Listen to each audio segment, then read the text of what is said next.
ব্যাপারটা যদি হয় নিজের বোনকে সাজানো, তাহলে কিন্তু তোমাদের যা ধৈর্য আছে তার 100 গুণ বাড়িয়ে ফেলতে হবে। বৃষ্টির মধ্যে এক হাঁটু জল পেরোনো থেকে নিজের রিলসে নাচানোর জন্য, তাকে মেকআপ করিয়ে রেডি করানোর জন্য যে 100টা বাহানা তোমাদের দেখাবে, সেটার জন্য কিন্তু তোমাদের রেডি হয়ে থাকতে হবে। তো hello everyone, welcome to my new blog. আমি প্রিয়াঙ্কা, আর আজ তোমাদের সাথে শেয়ার করব আমার বোনের রেজিস্ট্রিতে আমরা কি কি করলাম। কালনা স্টেশনে ট্রেন ঢুকতেই শুরু হয়ে গেল ঝমঝমিয়ে বৃষ্টি, আর সেই বৃষ্টি কি মুখের কথা।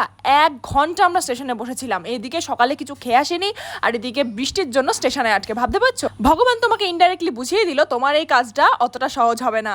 তো দেখো কতটা জল পেরিয়ে ঢুকতে হচ্ছে, কারণ এদিকে তো টোটো যাবেই না, কারণ এদিকে তো সরু রাস্তা, তার মধ্যে এক হাঁটু জল। টাউনে বৃষ্টির জল জমা মানে তার মধ্যে নর্দমার জল মেশানো। একটু ঘুমিয়ে নিয়ে সে কি এনার্জি। কুশালকে নিয়ে চলে গেলাম আমি কালনা বাজারে। ভাবতে পারছো কটার সময়? 9টার সময়। বাড়ি আসলাম ঠিক 10টার সময়। 1 ঘন্টার মধ্যে হয়ে গেছিল। আর এসে দেখি আমার আরেকটা ভাইয়ের হাতের লেখা এরকম।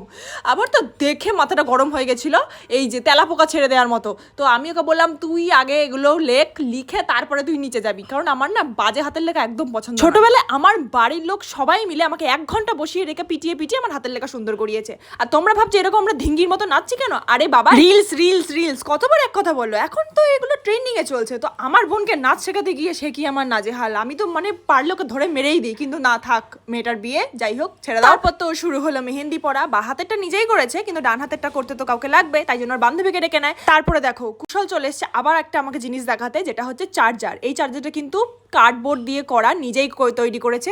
এরকম একটা ভিডিও আমি